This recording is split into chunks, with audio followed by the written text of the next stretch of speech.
Hello, and welcome to another episode of Rugby Through the Leagues podcast. This week, we have managed to get Ben Herring on, who's tearing up the podcast world at the minute with these coaching culture podcasts. I can't believe the list of guests he's got, and how I've managed to get him on here, we do not know, but we'll find out.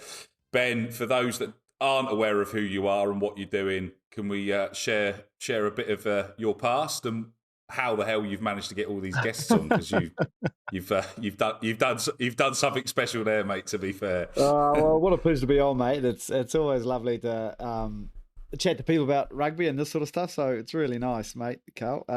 My background, mate, is I played professional rugby for a number of years, and then I became essentially a coaching nomad and just floated around various teams over the world, international teams, professional teams, company teams in Japan, international teams with Canada and Japan, Toyota, Otago, Highlanders, Sunwolves. And I've just been on this jaunt, mate, where my wife said to me from a very early start in rugby coaching, she said, until our youngest kid is at primary school, mate, fill your boots. And she was happy to travel. And so I've been privileged enough to be able to tour the world, mate, getting these amazing coaching opportunities and embracing them every couple of years, make a big point to change and grow and learn. And it's been wonderful, mate. And the podcast is just an extension of that now, and just keeping all the people I coach with along the way.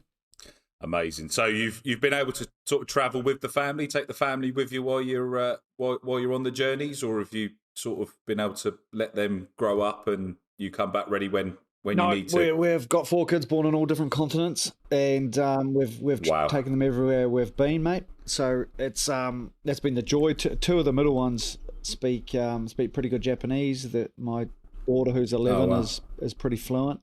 We just made a point wherever we went, we would throw the kids into whatever local schooling we would do, and so that's been amazing in terms of what an experience the kids have had whilst I've had all these awesome coaching and rugby journeys. They've been not all super happy. You know, some of that's quite tough going when you get thrown into as the only blonde-haired, blue-eyed kid in the whole school, speaking a language you don't know. But they've come through the other side outstanding and pretty resilient to change. So it's been a great experience. My boys have done the same. Moving to Spain, they kind of went straight into Spanish school, and it was a sink or swim situation for them, and they're coming out the other side. They learn Valenciano as well, which is the regional dialect, as well as mainland Spanish. So awesome. Yeah, that's great, isn't it? Kids are a lot more trait resilient for the kids, right? Like they'll thank you for it. 100%. Yeah, you'd hope so. I don't think they realise it at the time how lucky they are, but it's one of them. Yeah. So obviously, how did your rugby journey start? Because you've obviously played a little way around the world. You've now coached. Where did it all start at Grassroots? Where was your first club? How did you fall in love with the game? Look, I went to a big traditional rugby school in New Zealand called Auckland Grammar School, which is a big public school. But I never made any top teams. I was always in the Bs or Cs all the way through. Always too little. I think I made the second 15, which is the highest team I ever made at school. And then, mate, I think that I always reflect on that time period. Has actually taught me a lot about myself when you play for those teams which don't do any well, that they've just got the teachers there that just have to be there. The school makes you coach a team in the winter. And when you're getting down to the C teams, you've generally got the teachers who are happy to have the early starts just to get it done. But they were wonderful coaches in terms of they never killed my love for the game. In fact, they always they didn't coach me any rugby, but they certainly keep the fire alive. Mate, I left when I left school. I went over to Ireland for a year, just with some mates over there, and we pretty much drank every day for it felt like a year. I was working in a bar called the Old Stand in Mullingar in Ireland, and every time I finished at 5 o'clock, the whole rugby team that I was playing for, Mullingar RFC, would be in the bar at 5, and I'd have pints lined up. And hell of a time, great times, but ended up getting scurvy, would you believe, Carl? So probably because no vitamin C in Guinness most of the time, is it? Chicken burgers, and that was about the lettuce in those was the only green or colour we got in a whole year. So Mum was getting worried about me, so she enrolled me at Otago Uni, and she rang me up. It had already started, and she said, "Look, your grades were good enough. You got into PE school. I think it's probably wise you come back." And I had no intention of coming back particularly, so I just was sick of my scurvy hands. So I was like, yeah, Mum, you're probably right on this one. I'll probably take your advice here. And I went back, played in Otago, and I played for a club called Lamb Reunion, which fantastic club, right in Studentville. Amazing people, some old legends like Gary Wheeler. And it was just grassroots rugby. I went to that club because it was close. I could walk to it, and it was a great student-friendly club, meaning the old boys made sure there was lots of jugs on the tables in those days after games, and made it super fun to be part of. And the managers and the old heads at the club were just super supportive of me. By that stage, I got a little bit bigger. I was probably 80 kilos then, playing at Premier grade, and just had a couple of really good seasons there, mate. And a place down Southland came looking, which is the provincial union down there, and they said, why don't you come down here to the even colder part of New Zealand and have your crack at NPC when I was about 21 years old. So I did that and just flew on from there, had a couple of good games, a couple of good seasons, and then got picked up by the Highlanders and the Hurricanes and bashed myself about enough that my knee blew out. So I had to go somewhere a bit slower. So I got picked up by Leicester Tigers in the UK, and then ended up knocking myself out too many times and had to call it quits. And that was the end of my playing career. It was good fun. I didn't think I'd make it to 30, and I didn't. I always knew when I started it professionally at 21, I was like, gee, if I ever make it to 30, oh man, someone's smiling at me. So I made it to 29, which is as close as I could have got, I reckon. That was probably fairly common in the Leicester Tigers team, just getting knocked out. That was probably just training most of the time, wasn't it, with some of the players back then? There was this huge sign in the gym which said, in massive letters, we run through them, not round them. And that was and for a little number 7 who couldn't run over anybody, that was the most. I was like, oh, gee, right. I know how this is going to go in a couple of years' time. Yeah. That was, I can imagine that was a good fun, though, because obviously that was probably during Heineken Cup success around that sort of period. Couple of Premier League titles around then as well. That was probably right at the end of sort of the glory days. I just got the back end of that where we were winning pretty much everything. The seasons were enormous because we were in every single final. Great bunch of lads. Absolute legends still at the club. Guys like Ben Kay, Martin Corey, George Shooter, Julian White. Just the guys that were, the legends of Leicester were still there, influencing the culture in a fantastic way. And all the new guys like myself, you just bought into it straight away because these guys were just so awesome that you just joined the Leicester way, which is very tough, mate. Like I'd never experienced anything like it. I used to sort of fast running rugby and things like that, and this was not that, but it was something equally impressive the other way. It was tough. It was muscular. It was brutal. But gee, we played good rugby.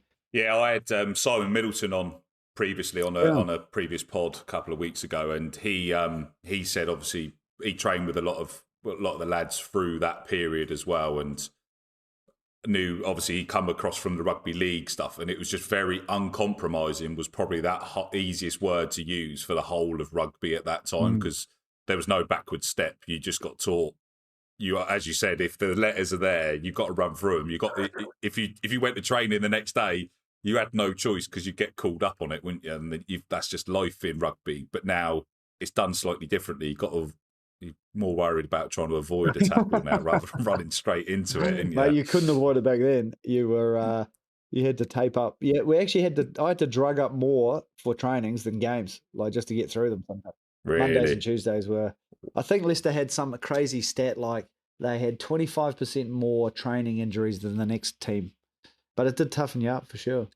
So was it literally just some days there'd just be a scrap breakout, or just everyone was just full on, just 150% in training, and then whatever 100% of the game would be easy compared to what training is? Is it one of those old school analogies? It was very old school like that. There was fights every training for sure. And there was this real mentality of that Tuesday. There's a 2-hour line-out session on a Tuesday, which was mauling and just close quarter stuff. And the team would be announced, and the second team was riled up to like take your guy out because then you're in, and that was encouraged. So you had to be on if you were Really? starting because you know that the opposite was coming for your knees or will fill you in. So yeah, it was one of those environments.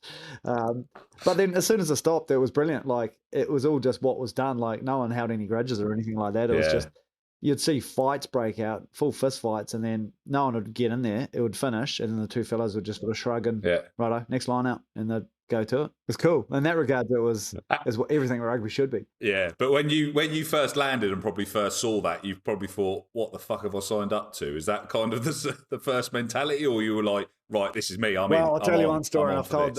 I mentioned this one a lot. One of my first trainings, we did this close quarter drill in the 5 meter channel, and it was one pack versus the other pack, and two guys get called out, and Richard Cockerell throws one of you the ball, and you're supposed to go straight into him, and then 3 seconds later, each pack joins and just becomes like a maul until you score about 2 meters away. And my first one is I stepped him. I stepped Lewis Deacon, who is a great player, and scored really quickly. And I was quite happy with myself. And Cocker said, "Mate, we don't do that here. We don't step." and I stupidly said, "Mate, there's no way I'd run straight at Lewis Deacon." And he said, "Do you want to F and B here?"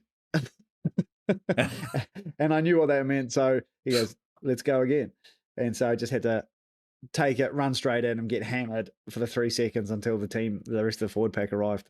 And I always thought that was my welcome to less. I was like, righto, I see how this is. Yeah. I got that vibe. I met Richard Cockerell at the Spain-Georgia game when I was there, and it was literally the first half was just Georgia just having scraps with Spain. There was 2 mass brawls, 4 red cards or something. It was 2 red cards and however many yellows already in this first half. And Cockers walked across to go to the tunnel. I said, "I bet this reminds you of the old Leicester days." He goes, "I don't know why they just don't let them fight it out, mate. Just let it on. Just we'll deal with it afterwards." So I was like, "Yeah, brilliant. Can I get 5 minutes with you afterwards?" And he was just like, it was just riled up. Everyone was up for it. He just loved it. He's like, "This is proper old school rugby. This is great day out. Yeah. This is." So it's a lovely approach, and Cocker certainly epitomises that himself. So he was always as for it, and because he's so passionate about it, you just bought into it yourself too, and everyone that came there did that. It would be very hard to get in place these days. Yeah, they're slightly frowned upon it now, don't they? So, obviously, Japan. You've mentioned Japan. You seem to have spent a little while in Japan. What was the main incentive? Obviously, I know there was a lot of money thrown around for Japan. Was that the golden ticket? And you thought, right, here we go. This is the payday, or if you pay blown out on the pokies and things. So I needed to catch up on a couple. No, mate. It's actually quite a defining story for me as a coach. Because I did 2 years at Leicester as a coach. So when I retired, knocked out, Cockers said, "Do you want to stay on as a coach?" And I didn't know, mate. I'd never thought about it before. And I gave it a good month. And then my wife said, "Look, obviously you see something and you might as well give it a crack." And I did. And I loved it straight away. And so much so that I worked 8 till 4 at Leicester. And then in the evenings I worked at Nottingham, second division. I just went around the clock and doubled up. So I did 2 teams with Glenn Delaney there at Nottingham. Loved it. He's a great coach. That's a great team. So I was getting my fix. And after a couple of years, I just realised if I stayed on, I was just going to be regurgitating the Leicester way, which is a great way. But I just wanted to learn sort of a bit more the art of coaching, a bit more like how to deal with people, be in different situations, just push myself outside my comfort zone. So I wasn't just regurgitating a system. I was actually learning the art of this thing because I was into it. I was really invested. And so I rang my agent and said, before I sign again on either Nottingham or Leicester, like, mate, what else is there? Like, I really want to push myself.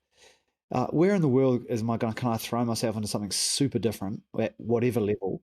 And he came back a few days later and goes, "Mate, there's actually a role at a mid-level company team in Japan. And I've thrown your name in there and they'd love to meet you. Would that be of interest?" And I said to my wife, I was like, "Do you want to go to Japan?" And she goes, "Oh, that'd be awesome. What a cultural experience." We just had 1 kid at the time. And so that was the one, like, and so I flew over for an interview on a weekend there and out, like must have nailed the interview because they said, "Yep, that's all good." And we took it, and we went there purely for the reason of let's sink or swim, like we're doing with the kids. Like, I didn't speak a word of Japanese, didn't know anything about the culture, just went over there and just got into it, man. And it's so different, and fell in love with the place because the rugby's actually pretty good. But what you learn as a coach when you're having to coach in a foreign language that you can't speak, and a culture which is so different to Western culture, it's good for the soul. It's good for you as a person, and it's unbelievable as a coach. And the money's also quite good too, mate. You're not wrong. Like, I won't lie. The money helps, I'm sure. It's not a downer when you're looking at the numbers and the zeros. Brilliant. So obviously when you turned up there, and as you said, it's a completely different culture, etc. Was the rugby culture different, or was that sort of, have they picked up little bits of how England, New Zealand, stuff like that did rugby and just sort of try to mash it together, or was it a completely different reset button again? So you've gone there, new culture, new language, and a new way of rugby, or did you go there and sort of bring the Leicester way, or how did that sort of turn up as a coach as well? How did that work? Well, this is where I really grew as a coach. That first year, and probably the first 6 months, were the most growth filled, because I came in from a very successful Leicester team, which won everything, coaching for a couple of years. And I really did. I was like, this is how you coach. This is the way, the only way. Yeah. I came in and went, right, I cut and paste, even though I said that's not what I didn't want to do. That's exactly what I did. I cut and paste with no insight to how Japanese people are and how they've been schooled and how all their cultures are. So I came in guns blazing. This is what we're going to do. And I really tried to be, as you do when you start up, you're a bit sort of think you're the man, and this is the best way. Trust me, I know everything. And after a few months, the captain came to me and was like, mate, this isn't working. He actually spoke a bit of English, and he's a good dude, hard shot. And I said, mate, this works. And he goes, mate, it might work over there, but it doesn't work here. You got no idea about why we're even playing rugby. You got no idea of our upbringing and our education. Like, you just don't know. Like, that stuff is all very well and fine in England for that team. It doesn't work here. Yeah. And what he was mainly referring to was just around, particularly the way Japanese people are schooled. It's very different to the West. And one of the big ones we found out with our kids going through Japanese schooling, it's very much a lot of rope learning, a lot of fear of failure, so a lot of punishments if you're wrong.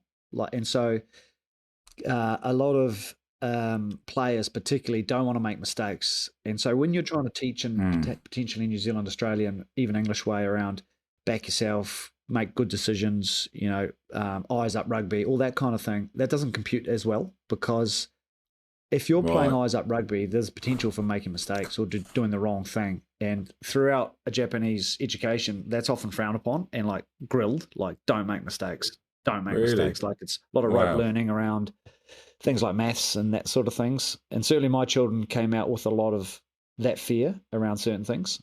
And part of the reason we left Japan in the end was just because we wanted them to be a little bit more free to make mistakes and give things a crack and not be worried about, is this the right thing to do?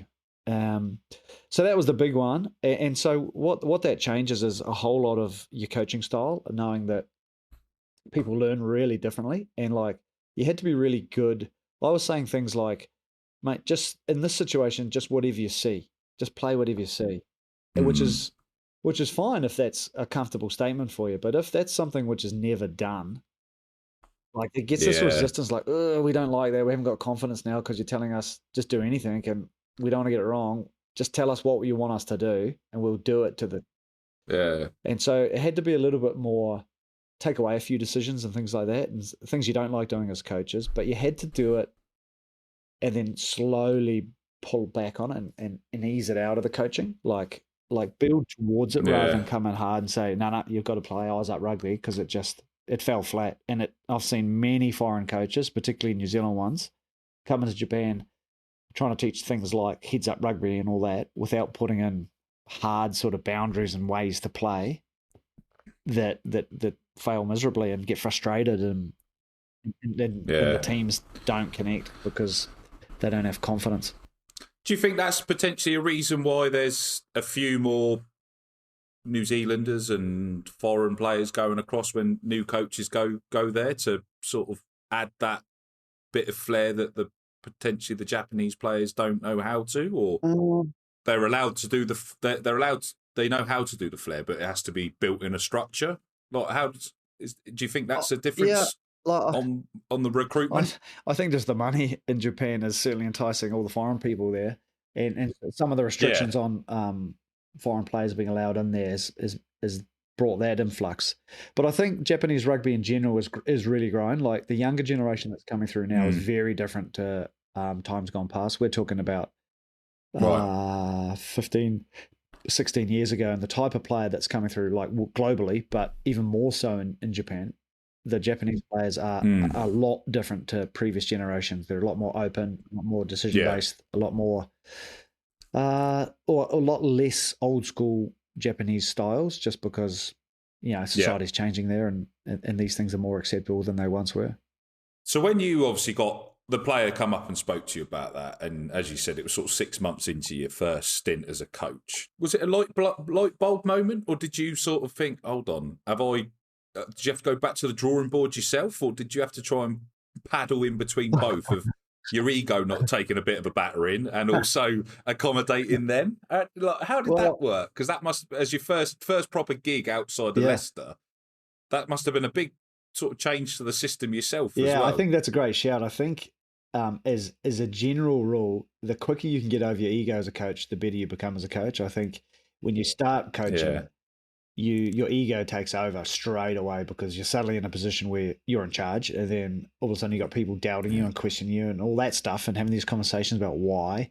And then because you're not experienced and no, not you're not used to that sort of thing, you sort of get quite defensive and you Yeah. kick back against it. But for me, having that experience so early on, my third year into professional coaching, I actually embraced it and went, actually, this is really good for me. Good. And I think I've always, and I often come back to like the fact I was never picked for any teams all the way through my younger careers. It sort of conditioned me to take in, those sort of ego hits. Like I like to think I Yeah. haven't got everyone's got an ego, but I like to think mine's not as big as it could be. So I think I took it pretty well, and I got a beautiful wife who's very good on just putting things in perspective, like saying things like, he's probably got a point, right? And you're like, yeah, he does, and she goes, yeah, do you Yeah. know why they're here? Have you been into the company and seen what they do during the day? And I hadn't, and so that was part of my mission. From there, I actually went into the office and just walk around for days. Like every day off I had, I kind of went to a different department, saw what the boys actually do, or the players do, and my Yeah. goodness, once you saw what they did during the day, you're like, oh, a whole different perspective. Like it was, Yeah. they were getting paid, but they still had to work, and some of the jobs they were doing, you're like, man, oh man, like paper shredder. The one guy's job was shredding paper, Yeah. and he did that all day. Really? And so he was only playing rugby to get him out of the office. Yeah. And so it's Wow. totally different reasons. Bloody And hell. so when you're coming from, an international environment where everyone's trying to, win top trophies and all that stuff, some people were just trying to get out of the office for a couple of hours a day, get away from the paper shredding.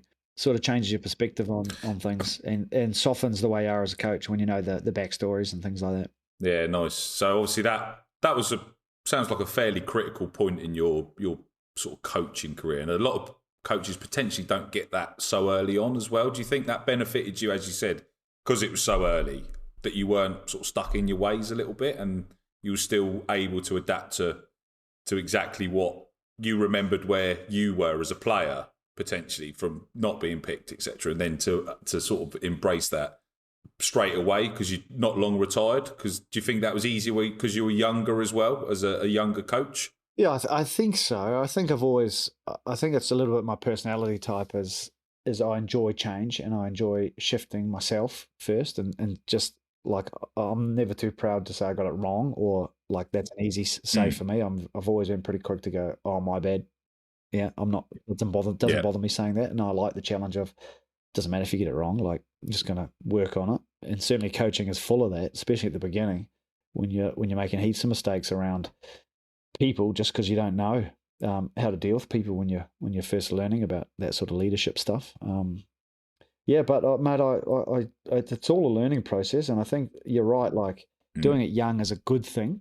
And I remember I talked to Matty O'Connor when I was first looking at the Japanese role, who's a very good coach who coached at Leicester at the time. He was the assistant backs coach, And he did that stint when he was young, and he encouraged me for exactly that reason to take it. He said, you'll never get a better coaching experience when you're young than Japan, because it tests you on every level. Like, you're not just coaching rugby, but you've got to be thinking how to simplify, how to communicate without talking, how to present to people that can't understand you, how to get messages across, using sign language, how all this stuff like this, how to connect with people, socially when all this stuff. And it was amazing for your brain synapses to fire like that, to just get you thinking like that. It was cool. Yeah, it's amazing. Obviously, you've mentioned your wife quite a few times as well during the conversation, and I think it's critical to probably go over that with certainly younger coaches and stuff. How important is it to have a supportive partner that makes every decision you make easier? Because like my wife is really supportive of everything that we do to make sure that where we are as a family works, but also gives you the yin to the yang, because I'm 100 miles an hour. Like, I'll be full in, like, under, and she'll be like, hold on, let's think about this. Is that the right decision? I'm like, yeah, it's fine, let's go. But how important is it to have a supportive partner while you try to do everything like that, go traveling the world, do all those situations as a coach? Man, I just think it's been my biggest joy, actually, just sharing these experiences with my wife, and I'm very privileged, and she's super open to travel and super open to new experiences. We both are. We're very similar like that. So Japan's not an easy place to be by yourself as the partner. Sometimes when I'm coaching full time and you're at home, not with any sort of connection to family, friends, nothing, and you don't know the language. But she's a very intelligent woman, so she's learned it pretty quick, and she threw herself out there and met a lot of people quite quickly, and that's what you have to do. So lucky to have someone like that. Yeah. And it's not for everybody. I know a good number of coaches over there's partners don't go because they struggle with that side of things, and that's a tough decision, and that's why a lot of professional coaches end up going solo and just doing the season, then coming back to wherever they are, because the partner's not happy. And if the partner's not happy in a place, particularly like Japan, it makes the decision to go in the first place a difficult one. But I never had that. I think from a life perspective, Carl, that having a sounding board at home on not just the rugby stuff, but the people side of the sport as well, has always been something. She's been an absolute rock for me. When, as a coach, you deal with all the stresses and strains and all the stuff, and sometimes you get in that emotional swirl, and to have someone at home that can just be, like you talked about, that sort of offset, that yin to that yang, to just go, actually, well, do you think he had a point by saying that? Do you think his argument when he was challenging you, was based in his perception, which is reality? And you're like, yeah, you're probably right. And just offer those sort of things regularly, and like it was lovely to have someone that you can lean on like that, like in your home, that would speak honestly, and not many people can speak as honestly as you would know to your partner, and it grew our relationship, to be fair. Like having those honest conversations where she could just tell me, you're being a dick here, that guy didn't deserve the way you treated him, you should probably go sort that out tomorrow. You're like, yeah. If she's saying that, then I gotta go do it. And so yes, mate, and the other thing, if you haven't got a partner of any description, if you're just rolling single, solo, you don't have someone to vent to. Sometimes just being able to tell someone that it's not going to go any further, it doesn't mean anything. You go, this is my frustrations I'm having at work. These are these issues with these players, and to have someone that's just able to just go, oh well, and then you feel better, and then you go the next day without all those that baggage. And I think it's a special sort of dynamic, and I think I would imagine all the best coaches in the world have an incredible partner at home, or partner with them, not just at home, but a partner alongside them that offers them that yin and yang, that composure, that balance, that perspective on rugby and life and sport, I'd say. I think it's even harder when you throw the kids into the mix as well, doesn't it? Because your wife, etc., is usually at home dealing with that a lot of the time, or you're trying to balance family life, and then, as you say, you'll vent certain situations and that you've got really wound up about, and she'll be like, "Hold on, like there's a bigger picture to all of this," and she'll be like, Yeah, and then you think, yeah, actually, I probably need to just let that go rather than just really wound up about it. And it's a really good balance to have as well. And it's not, as you said, it's not even just about people finding a partner. Some people have also, like other coaches, have other coaches to vent to as well. And then that there's an outlet there. And I think trying to run it solo is quite difficult to probably get that balance of understanding all aspects, especially in a completely new country as well, a new culture as well. There's probably bits that your wife has picked up that she understands more than you do in certain situations. Do you find that as well, because they're able to sort of view it from a different point? Yeah, my wife especially can, that's for sure. I think that's just the dynamic between men and women too. By the way, like females and males pick up very different aspects. I miss stuff like all the time, which she's like, "Do you not see what just happened there? No idea what happened." No, I missed that social cue completely. The interesting though, like just on that Japanese thing, that and going back to that podcast which we've done, is the connection you have with coaches there is really strong, because you're all in the same boat. Everyone's got families. Like myself and Franz Ludiker, myself and Johan Ackerman, Steve Hansen, we're all there together. And you become really good mates because there's not too many other social circles you work in. So me and Franz coached different teams. He coached Kubota, and I was coaching the Sunwolves, and we lived in the same village, and we just our families became really tight just because there was someone else that spoke English, and then it was just lovely. And you have those sort of connections, and you just connect with other sort of coaches and foreigners particularly deeper, because you just don't get many other choices, and just they're all good sorts too. So it was great. Nah, fair play. So obviously, the podcast you started, was it January roughly that you started it, more or less? Yeah, January, February. Yeah, January, I think. Yeah, January. Going great guns, mate. Obviously, you had some amazing guests on so far. Obviously, you've delved into the little black book. For those that haven't sort of reached into the backstory of the podcast, what was your reason for starting it? Did you think you needed to get that message out? Because there's a lot of rugby podcasts out there at the minute as well, but coaching culture sort of stands out in its own little bubble because it gives different stories of how those coaches come to where they are. Like, did you think, actually, I need to tell my story through this, or did you think, I'm already busy, I just want to be a bit busier? Was that kind of? Yeah, well, you certainly noticed that in a busy week when you've got to get the podcast edited up. It certainly makes it. But no, the reason is because I've always loved this stuff, and I feel like this is where I've gone really well with my own coaching. Like, I quite quickly, I know I've got a little niche around the breakdown and some defensive stuff, which I'm very good at technically. But where I really came of age, and the Japan experience was big too. And I had a couple of years in Canada too, and I just found the people really enjoyed my coaching, and it wasn't necessarily the feedback I always got was we loved the technical stuff, but just the way you made us feel, and you got this team pumping by just being open, being creative, being optimistic and positive, and connecting with people.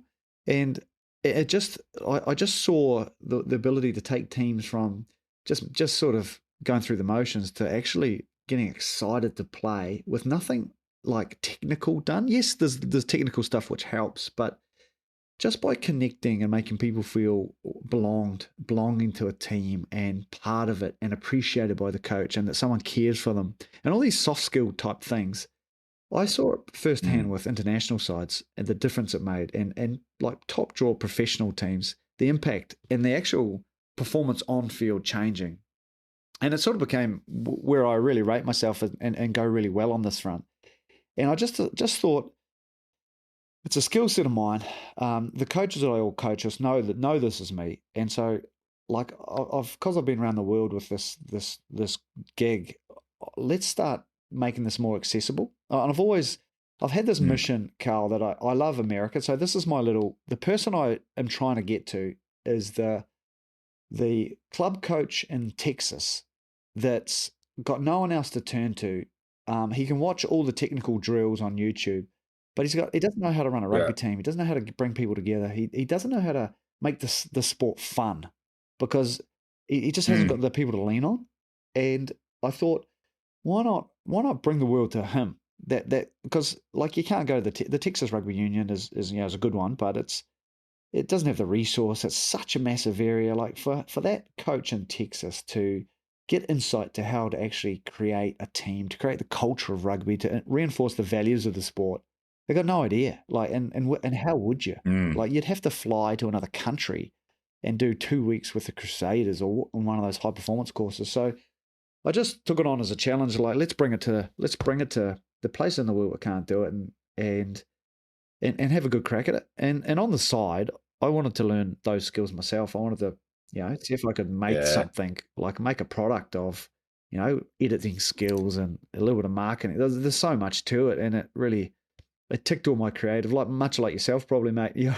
It's a creative outlet, and just to work it and see what you can do and who you can ask and see what comes of it. And I walk away from every episode with pages of notes from these guys, and privileged to start off with, as you said, like I started off with Eddie Jones and then Steve Hansen as my opening two, and it just starts off on the right foot when you got a couple of the biggest names in world rugby just saying, yeah, man, I'd love to. And they were so good with it. And everyone since has just been the same, mate. It's a joy.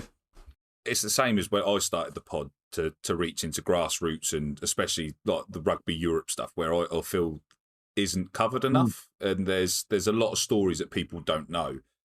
And then you're able to reach out to DORs and coaches and stuff. All of these ones that are able to, just want to talk rugby. And I think that's the greatest bit of our sport, is everyone wants to talk about it. We've just now got to find a way of how can we commercialise it and take it more to the masses so that everyone else can see how great our sport is. And I think that's potentially where we're at a bit of a crossroads of rugby. I do a lot of stuff alongside All Things Rugby, and they're trying to do the Rugby app and try to change ways that rugby's done. What would be your one way to change rugby at the minute that could bring it into the mainstream, like bigger mainstream, and obviously make it more accessible to everyone?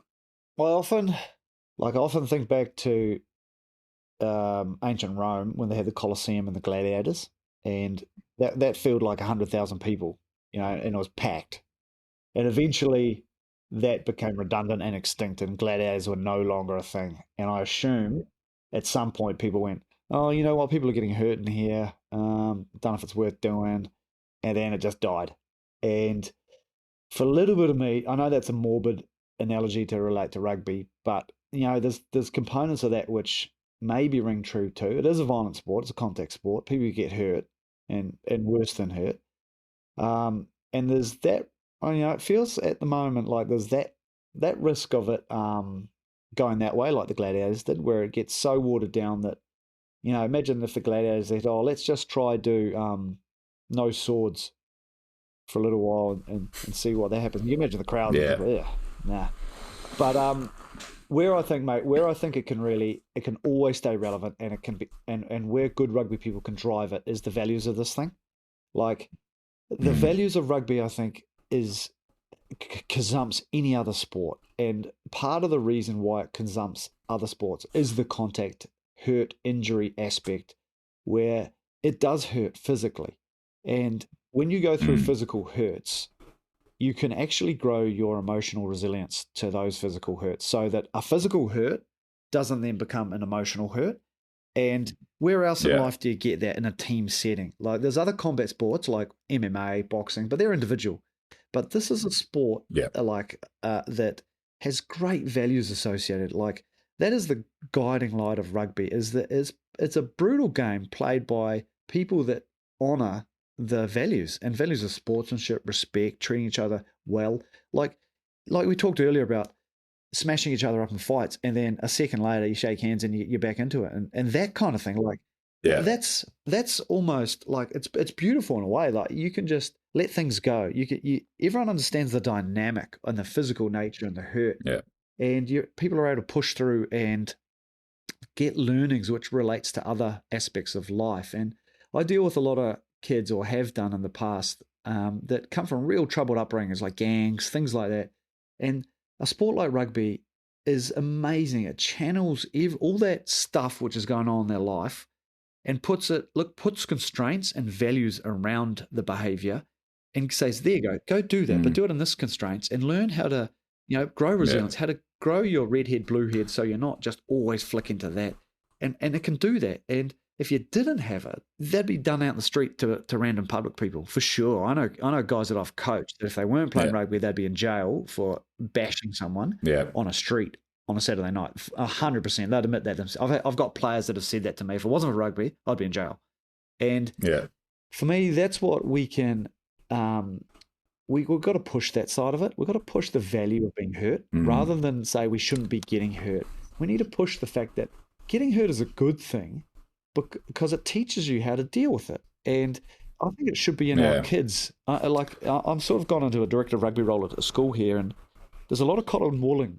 And the danger of cotton wooling is it kills the beauty of the sport. Like, I want my boy to get knocked when he's playing. Like, he went into the physio today and had a grade 1 medial ligament strain. And he came to me and said, but I can still play, And I was like, mate, if it doesn't hurt, you can play. And he goes, it hurts a bit. And I go, can you push through it? And he goes, yeah, I reckon I can. I go, well, give it a crack, mate, and see how you go. Yeah. But he's learning. Load of tape on it, it'll be fine. Tape solves everything. He's learning how to push through stuff and physical things. Yeah. And he's training his brain mentally and emotionally how to get through that. And so when he experiences hurts in life, either mental, emotional, physical, he's had that experience. He goes, actually, I've pushed through something worse than this before when I, broke my leg. I had to work hard, get back, do all this thing. And it's a humbling experience. And the whole sport of rugby, conceptually, is about getting knocked back down and learning, get up again and go again, do exact same. And that is resilience personified. And I think that's an aspect in life and humanity where we've got to keep pushing it, because the more automated things get, the more you're taking away resilience in people. And I think rugby is the vehicle to do that. So if I was to change anything, I wouldn't change it. I'd just double down on the positive nature. Go full send. Full send on what it is. Yeah, let's push it. Let's, like, governing bodies, head of rugby's, unions, councils, double down on the values of it. Like, yes, it's aggressive. Yes, you get hurt. Yes, injuries will be there. But that's not a bad thing. Let's not remove it. It's not Teflon rugby, because the value you get is immense. I think probably the safest way to describe rugby is controlled violence. It is the perfect vessel for teaching self-control, teaching how to still stand up for yourself in life. Like, there's obviously we just had the Champions Cup final on Saturday, and obviously Henry Pollock, 20 years old, was literally playing on the edge all the way through the game, winding Bordeaux up to try and make sure that Saints won. Yeah. It didn't work out for Saints. Obviously, the Bordeaux players give him a shove, etc. But there was automatically like, oh, why are you starting on a 20-year-old? If he's willing to stand up for himself, you got to expect it back in life. You can't just jump on the bandwagon and say, oh, he started it, blah, blah, blah. Now they're starting back on him. You can't. We can't portray rugby as the way that is and the aggressive side and lads are up for it. But then as soon as somebody gives it back to somebody that's been doing it all game, they're running around saying, oh, he's 20-year-old, you can't start picking on a 20-year-old. Like, hold on, mate. Like, he's been trying to have a scrap all game, trying to literally play on the edge, which is what we want in rugby, and we want him to do what he wants to do. And that's probably the greatest aspect of our game, is you can literally fine line balance that sort of aggression and being a nose and being a wind-up. I haven't heard that word in a long time. Love it. Yeah. But like you can be fine line for being a nose in rugby to then where it then tilts over the edge. And I don't know why the media had to go start running around and saying, oh, why are we starting on a 20-year-old? Like, it's if he's old enough to play and good enough to play, it doesn't matter how old he is. Like, there's enough 18-year-olds out there that are probably of a standard, but they're also willing to have a scrap. They're willing to stand and fight for their own values. But we're namby-pambying around on some of that sort of media, I think. Yeah, potentially. The other aspect which I'll add to that is for a lot of people, it's important to have this out. Like this is like people love it. The people that are out there at a professional level, certainly, they love it. It's them. And if you're like my dad's not a rugby guy, right? For example, and he used to say to me when I was just making it professionally, like when I come back with like bloody heads, like stitches down my face and black eyes, and he couldn't understand it. He was like, "Son, why are you doing this? What's the appeal?" And I was like, "I don't know, Dad. I just love it." And he just couldn't get it. Yeah. Like he was always like, "Yeah, it seems crazy to me. Like why you do this to yourself? Like why would you run into these fellas? Like why would you put your head down there when they can kick it?" And for the bulk of people in the world who don't play rugby, that's the sentiment. Like this is stupid. Like and get angry. But for those people that play it, this you know that the desire, there's something inherent in you which just goes, this is awesome. Like the pain doesn't hurt. Like I love this stuff. And if you're not that way, you don't get it.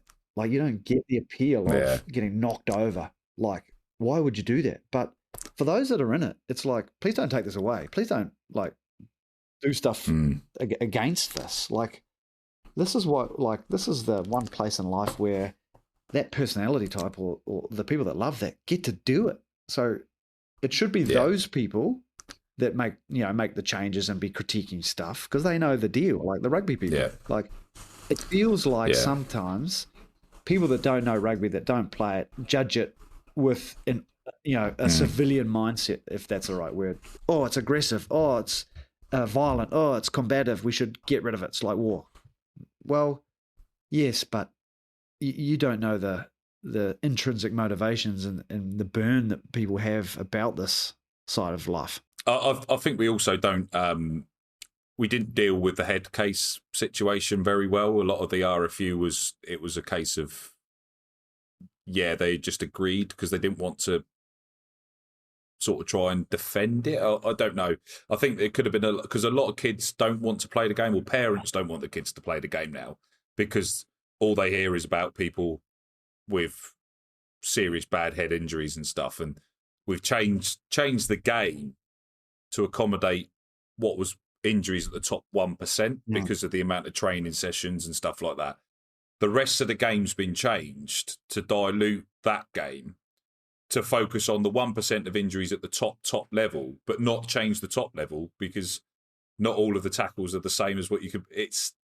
We didn't, as a rugby piece, I don't think we dealt with it very well and probably played into a lot of people's agenda of it is that, what the fuck are you doing? Why are you running head first into that 20-odd stone man and stuff? I don't think we dealt with it very well as a sport.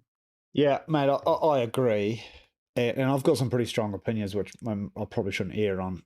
But like having been through serious concussion myself, like I got knocked out and it took me ages, right? So I was through it. They actually asked me if I wanted to be on that suit, for example. Like, do you want to come join this? And my answer was no, because I knew what I was walking into the moment I started playing rugby. I knew small guy playing a big guy's game. I knew. Everybody knows that's their head's going to get knocked. Like I knew that, and like no one probably has got the head knocks that like I'm one of that 1% that got some serious ones which had some long-term damage. But I worked really hard to come right from that. It took me ages. But like don't drink or didn't drink. Took really good foods, supplements, exercise. I did all these awesome things like synergistic foods which worked, food logs which affected me, and really worked hard on that. Yeah, man. Really? I'll tell you, well, anyone listening that wants to know, if you get a concussion, this is what my wife said to me, who done a whole protocol. Like, she's a geek. She's a medical researcher by trade. So when I was struggling, she was like, right. She said this to me: your brain's not healing the way it should. So you're doing something that's keeping your brain in that state. So we need to work out what it is that you're doing that's keeping your brain from repairing properly. And I love that because it took away the victimhood of it. Like, took away the fact that, oh, I've got a head knock, I can't do anything, I'm just going to sit here and do whatever.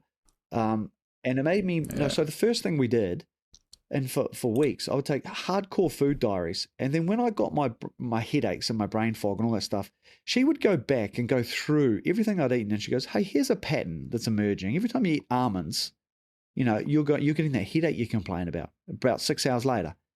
And she's like, isn't that fascinating? So Wow. let's take that out of your diet, because for whatever reason, for you individually, that's stirring your brain up, or you're getting a reaction there. Yeah. So let's edit that out for a while. And likewise, there's heaps of other things which can, like, pattern wise, it was I was doing stuff to keep me in that state or to not maximize my recovery. And I think it's really important that you're really active. Like, if you were to get a cork thigh, you would be able to ice it, massage it, all that stuff to reduce the swelling and whatnot. But you can't do that with the brain. Yeah. But the food and things you put in your brother, your stimulants, are keeping that, stirring. And so, mate, I think it's done a little bit of damage to the game, that side of things. It's created this kind of the awareness is good. Don't get me wrong, the awareness is good, and it's good that it's changed, that it is a serious thing, because back in my day, it was like, are you all right? Keep going. And I did. And I got knocked out multiple times in games, which is horrendous. So that's gone now. There's definitely that awareness is there.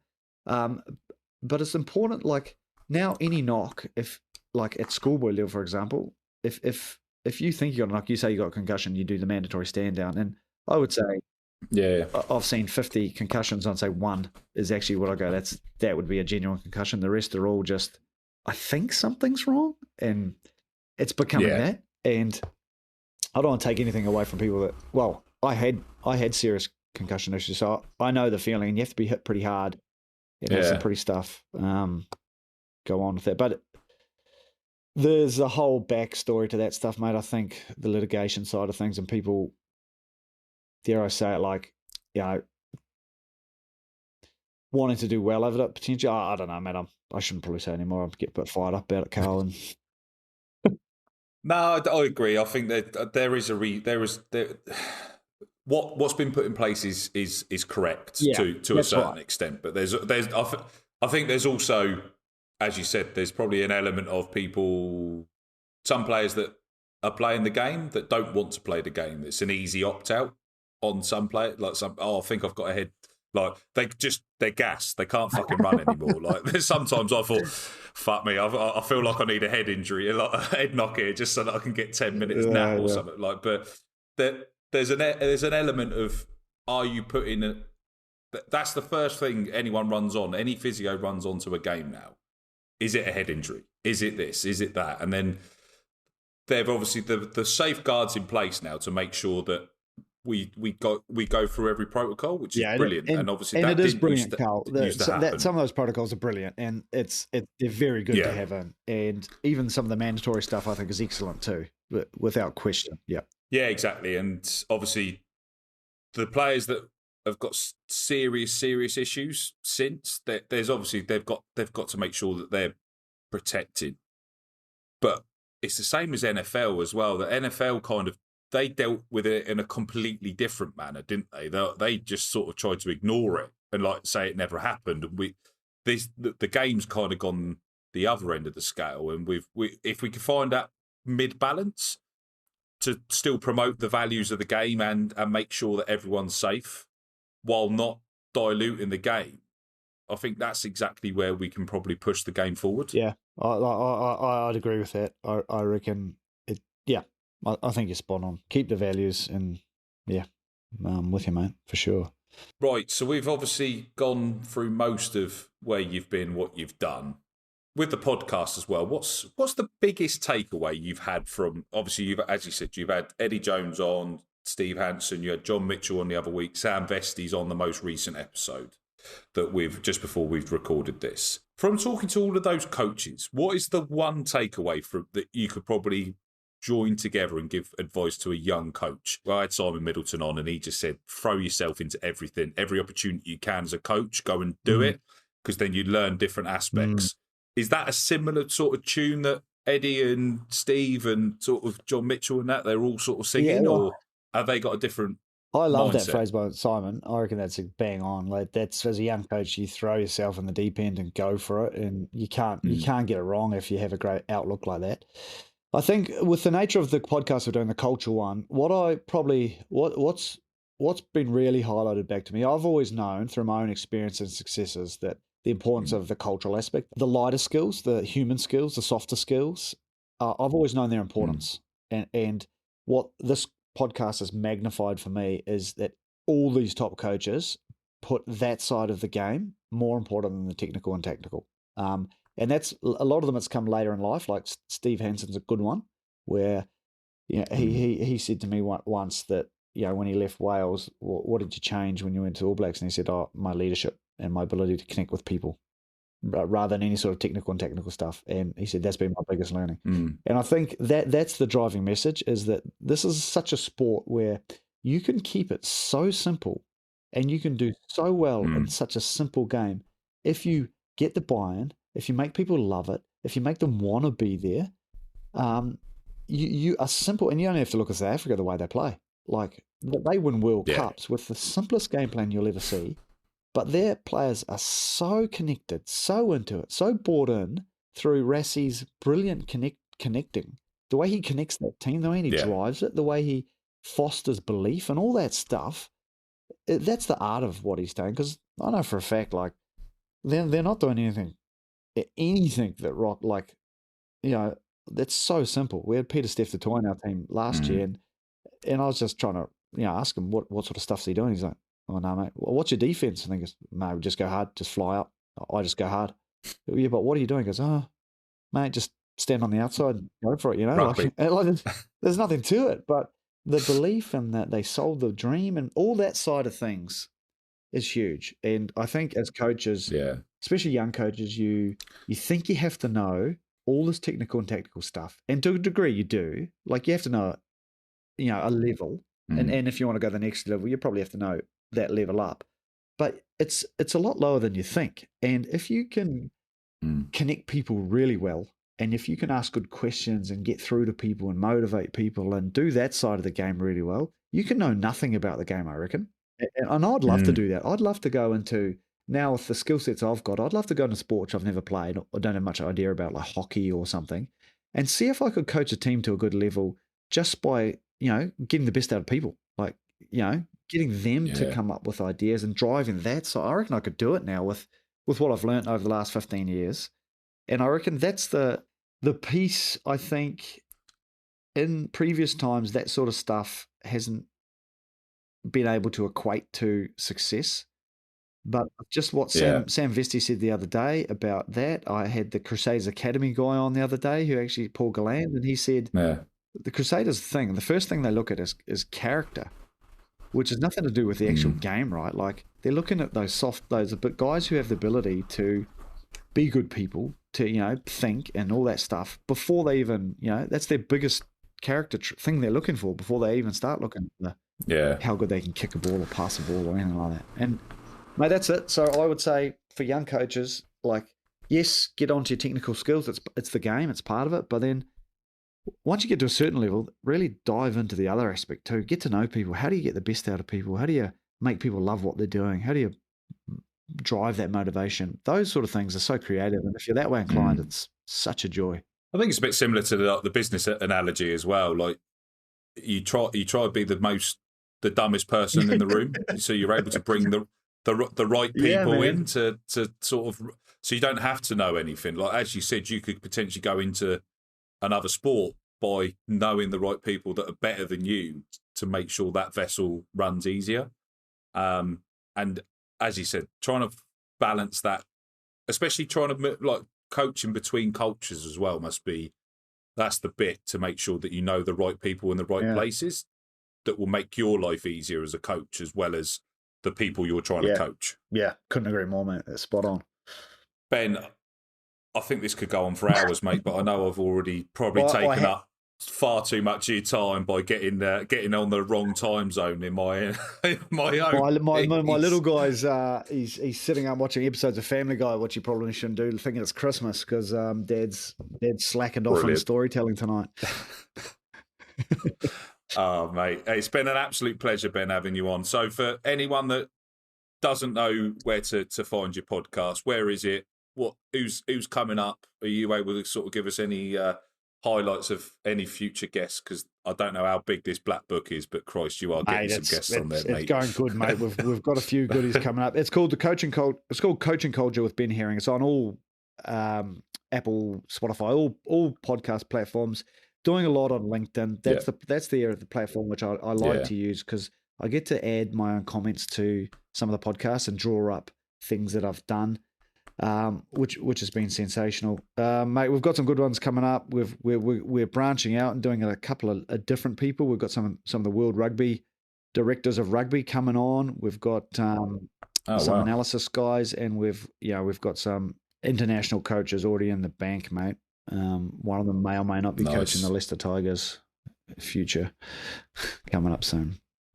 Nice. But loving it, mate. Yeah, it's fun. Some good people, and they're very, as you would know, people that come on podcasts are generally super open about sharing their stuff. 100%.